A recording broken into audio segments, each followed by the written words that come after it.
Welcome to my channel. It's me, Indiana Jones, and today we're crafting with trash because we're celebrating Earth Day. What better way than to make something beautiful out of trash? Yes, that's our challenge for today, so let's get started.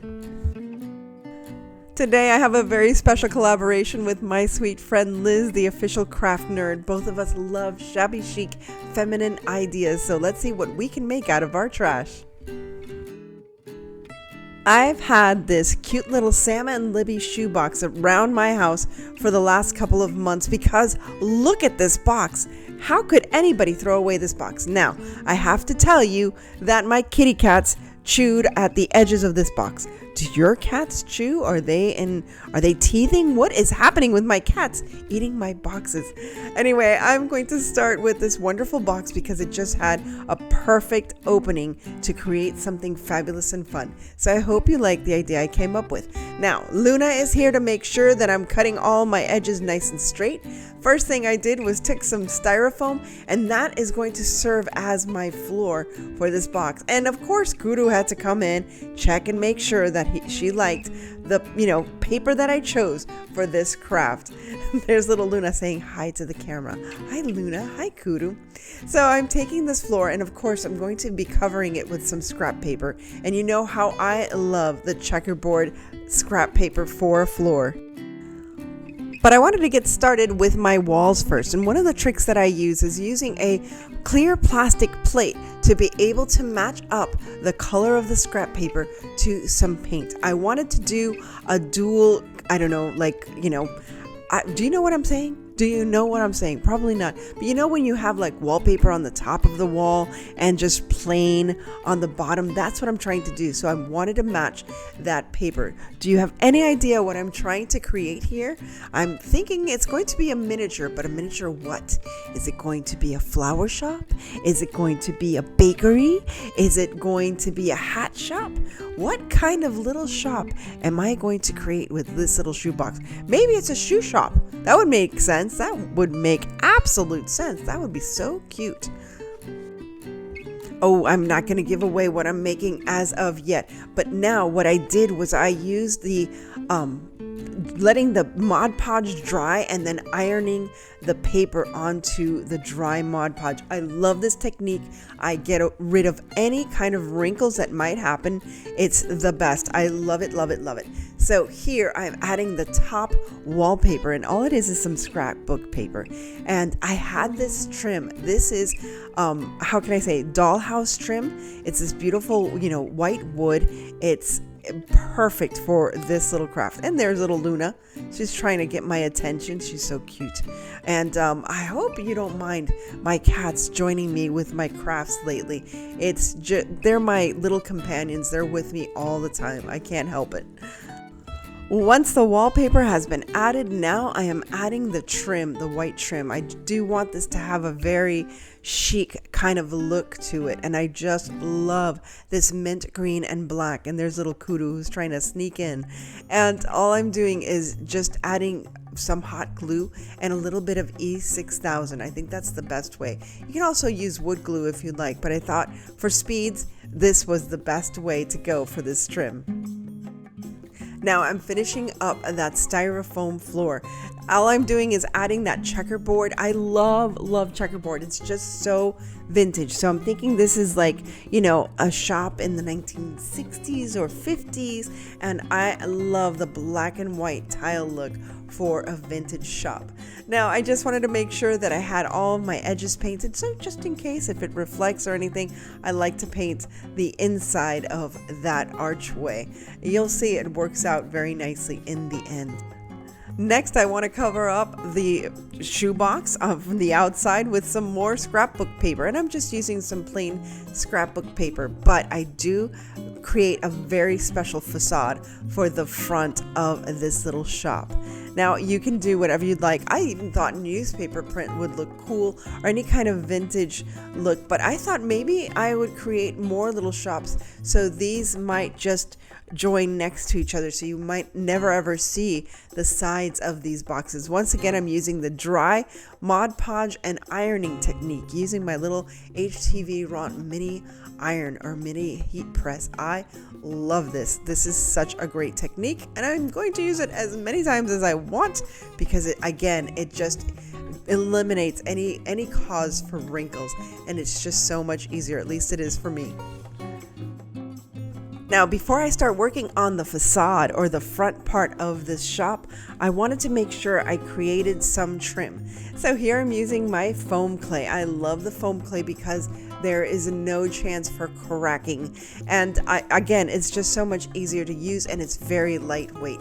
And the way that I make sure that this really stiffens up quickly is I put it in the freezer once I have it molded. Here I'm using a little bit of just some parchment paper and rolling it out so that I'm sure that all that foam clay is getting all the wonderful details inside of that mold. To start working on the facade, I am taking some spackle, and I'm also taking a little bit of that grout silicone that you use it for grout. I got this from the Dollar Tree, and I am adding some paint colors because I want to make my own little bricks. I don't know if you've seen me doing this before, but it is such a wonderful technique. If you have, I can also add I added a little bit of plaster of Paris just to give it a little bit of texture. I want a nice bricky. It's a brick house.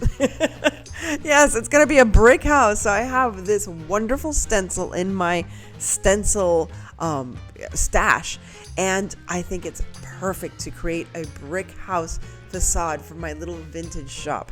So all I'm doing is using my spatula. I'm placing the spackle mixture and just using the stencil, and I am creating a brick house facade. If you've never done this before, the first time you do it, you're like, oh my gosh, is this gonna work? It's messy, but look, voila, bam, it's a brick house. That's right. Oh my gosh, I am so happy. I always love using this technique, and it's just so much fun. So all I'm doing now is I'm creating the facade. The whole front of that little shop is going to be brick. I put the facade to a side and I start working on other elements. And one of the elements I have to create for my little shop is, you guessed it, I created a little dress form. And I have my two little critters watching me as I create a dress form from that foam clay. Now, just to make things easier on myself, I created two separate forms just in case one didn't turn out right, but it's very basic. You create a form, it's just a cylinder, and then you just start shaping it to have all of the womanly features, and that includes bust and includes neck and hips and a very nice waist. And as you can see, it does turn out really nice to create a dress form with some clay, some foam clay. It's absolutely perfect. Once I create the dress form, of course, I have to create a stand. So I'm using one of those little wooden pots that you get from the Dollar Tree, those mini pots, and of course a skewer. And as you can see, I have two of my dress forms waiting there to be used in this project. The trim I created with my foam clay is now ready to be used, and all I'm doing here is just painting it and giving it a stone kind of look. That's what I wanted it to look like, just a stone trim that you would see on the outside window of a beautiful shop. Now I am taking an Easter egg, and this is just one half of those plastic Easter eggs, because I wanted to create an awning to go over that big beautiful window. And to do that, I used the Easter egg that I had on hand, and I'm using my styrofoam cutter to cut through the plastic to create the awning. Now you could create the awning with a cup or any other thing. Maybe a styrofoam cup would have worked well, or a paper plate or cardboard. Anything you like, you can create your own little awning for your miniature. I wanted to make sure that my facade was working well with that window or with that opening for that shoebox. So here I am using some hot glue to attach my wonderfully dried brick facade, which I laid brick by brick, but it looks like it's brick by brick. And once I aged it with some more paint, it turned out so well. Now I'm adding that beautiful brick or stone trim. It's going to look like a stone trim, and I'm just covering that little bit of cardboard that's there, and it'll look just like a beautiful little storefront. Let's go back and work on that awning, and all I'm doing is once again using that half or a quarter of that plastic egg, those plastic Easter eggs. If you can find them on clearance right now, 90% off, buy some. It's always good to have for next year and to work on other crafts with these Easter eggs, large ones, small ones. They can always come in very handy. And all I'm using is this beautiful striped ribbon that I got on clearance once again, because you know me, I'm your cheap chic chick, I guess. I don't know. I guess you want to call me that. But yes, I take advantage of clearances whenever I see them, and I think this is perfect. I'm going for a Parisian type of look, so I think this little black and white striped awning is perfect. What do you think? Next, I'm using this cute little frame that you might get at a wedding or at, any kind of bridal reception or shower, and I had this on hand and I was waiting for the right time to use it, and I thought right now is the best time to use this because that frame was perfect with that trim. And if you can see that little column, I also created that with my foam clay. I painted the dress form black. I left a little bit unpainted because I figured you're not going to see that, and decided to create a little dress. Not any kind of dress. Oh no. I decided to create a beautiful little bridal boutique type of dress, something that's haute couture or made to fit, just a special little wedding dress. And again, I'm thinking of the 1960s and the 1950s, so it's a little old-fashioned. Think of it as maybe a little vintage shop. And all I'm doing here is adding that beautiful dress to my little vintage Parisian shop. I wish I had a little chandelier. I didn't want to go out and buy one, so all I did was I added a little circle of those fairy lights that you can get at the Dollar Tree. I actually got mine from Temu, and I'm also using these beautiful little Temu flowers. They were like lilies of the valley, and I thought it would be so cute that they'd be creeping all around the window of this little vintage bridal shop.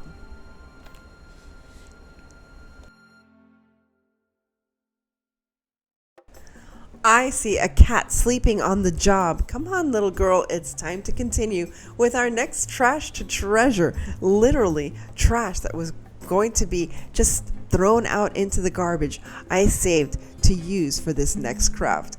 Now, these paper insets, or I guess these are cardboard that I found in my kitty cat's cat food boxes. Yes, I save them from one week to the next because I always figure there's something useful that I can have them for.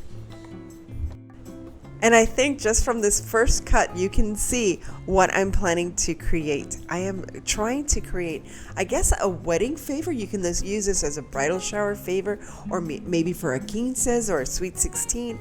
I thought it would be cute to create a favor out of cardboard that was going to be discarded and make it very girly and sweet. And of course, it's going to match my little Parisian dress shop.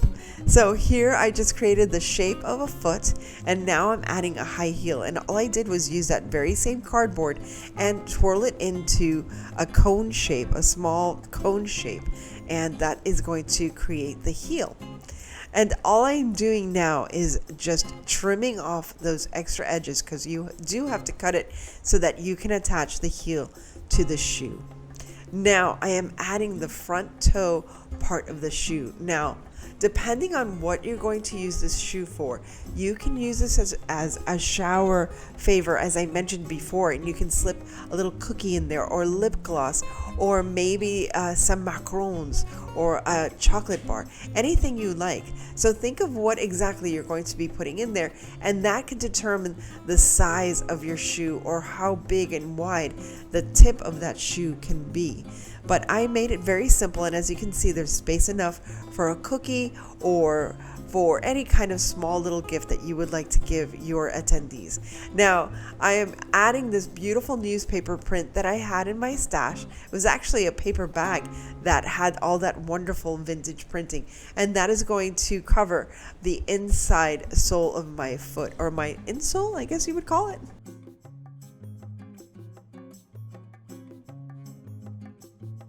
Now I'm using my decorative paper. You can also use fabric, and I'm just using scrap paper, and this is the leftover scrap paper from my first project. So it all is matchy-matchy. You know, I like to match and coordinate things. So I already like the way this little shoe is looking, but you know, it's shabby chic, it's special. I wanted to make sure I covered the heel with the same material, the same paper, and of course I'm going to embellish this shoe. That's just too plain, right? So I'm adding some wonderful black lace, but on top of this I'm also putting a little bit of cardboard to make it easy for me to add this to the paper, and also to give it a little bit of strength. But to this, I am going to add a little ribbon just to cover the seams.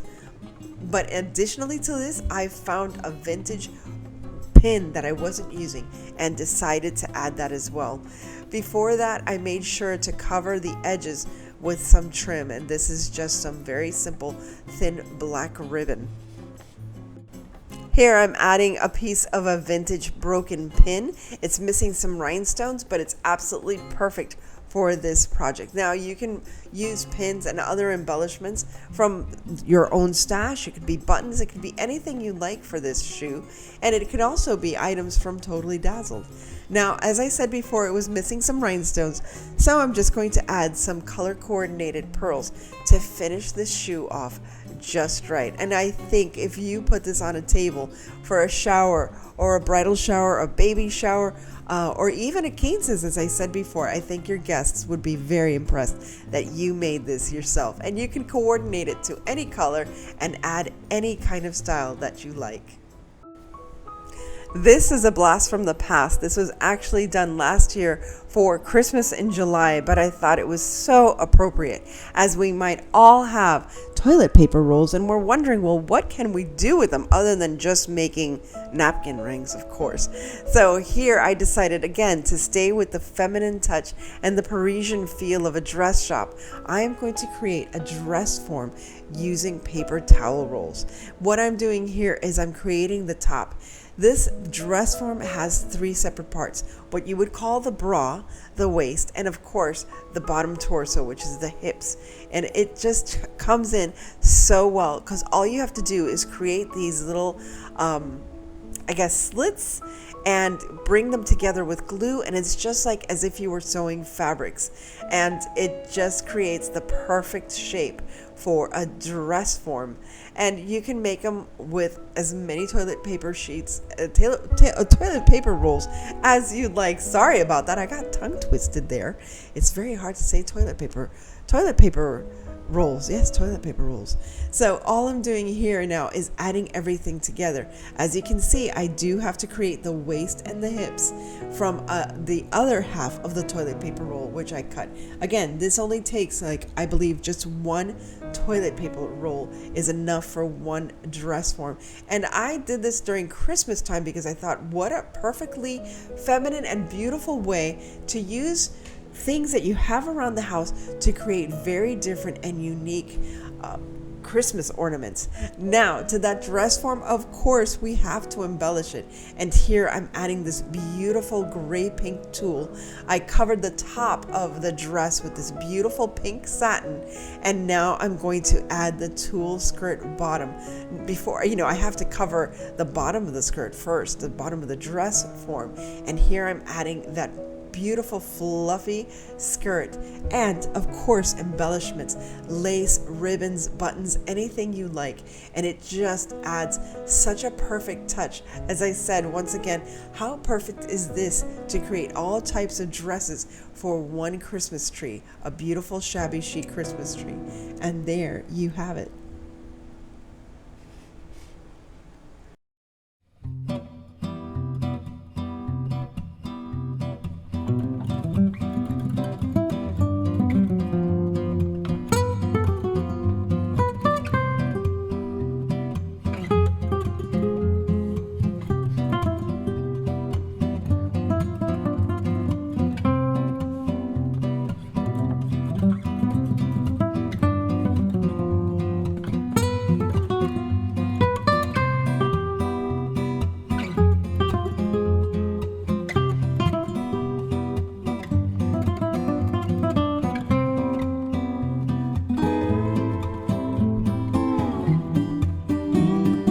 I want to thank Liz once again from the Official Craft Nerd for joining me in this celebration of Earth Day and changing trash into treasure. Please remember to check out her channel and all these wonderful shabby chic ideas. I hope we both have inspired you to celebrate Earth Day in a very special way this year. And I hope you come back very soon. So please like, share, and subscribe. But more importantly, stay safe, be kind. God bless each and every one of you. And remember to live the adventure. I'll see you soon.